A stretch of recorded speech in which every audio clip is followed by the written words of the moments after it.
Kepuasan sesungguhnya. Lukas 12 ayat 17-19. Ia bertanya dalam hatinya, apakah yang harus aku perbuat? Sebab aku tidak mempunyai tempat di mana aku dapat menyimpan hasil tanahku. Lalu katanya, inilah yang akan aku perbuat. Aku akan merombak lumbung-lumbungku dan aku akan mendirikan yang lebih besar dan aku akan menyimpan di dalamnya segala gandum dan barang-barangku. Sesudah itu aku akan berkata kepada jiwaku, jiwaku ada padamu banyak barang, tertimbun untuk bertahun-tahun lamanya.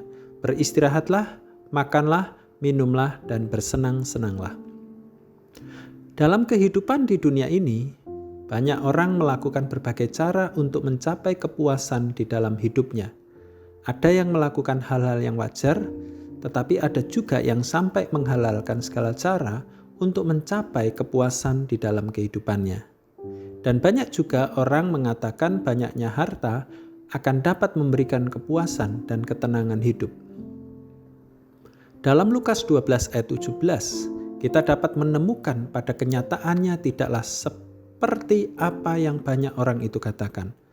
Ketika seseorang sangat mencintai dan menggantungkan dirinya pada harta, bukanlah kepuasan dan ketenangan hidup yang didapat olehnya, melainkan bertambahnya kekhawatiran. Rasa khawatir itu muncul karena memikirkan bagaimana untuk menjaga dan menyimpan setiap harta yang telah diperoleh. Inilah yang bisa kita pelajari dalam perumpamaan orang kaya yang bodoh.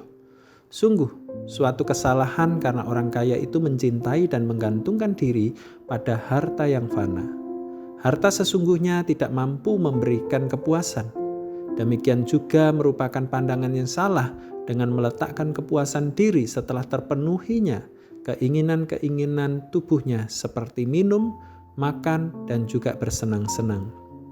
Karena kepuasan sejati tidaklah terletak pada itu semua, melainkan pada Tuhan Yesus Kristus.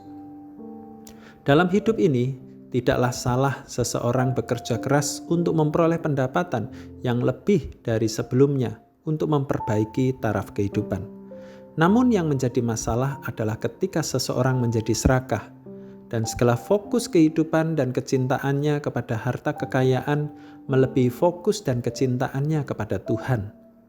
Terdapat dua kesalahan dengan cara hidup seperti itu.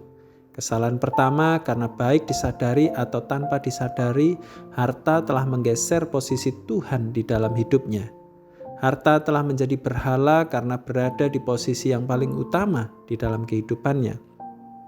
Kesalahan kedua karena menurutnya kepuasan diri berada pada harta, padahal harta sifatnya sementara dan bukan sumber kepuasan yang sejati. Seperti yang dikatakan juga oleh pengkhotbah, seseorang yang mencintai uang dan harta tidak akan puas di dalam hidupnya. Pengkhotbah 5 ayat yang ke-9. Kepuasan yang sejati hanya ada di dalam Tuhan Yesus Kristus. Kepuasan sejati tidak terdapat di benda mati, melainkan di dalam sumber kehidupan, yaitu Kristus Yesus. Tuhan Yesus memberkati kita semua.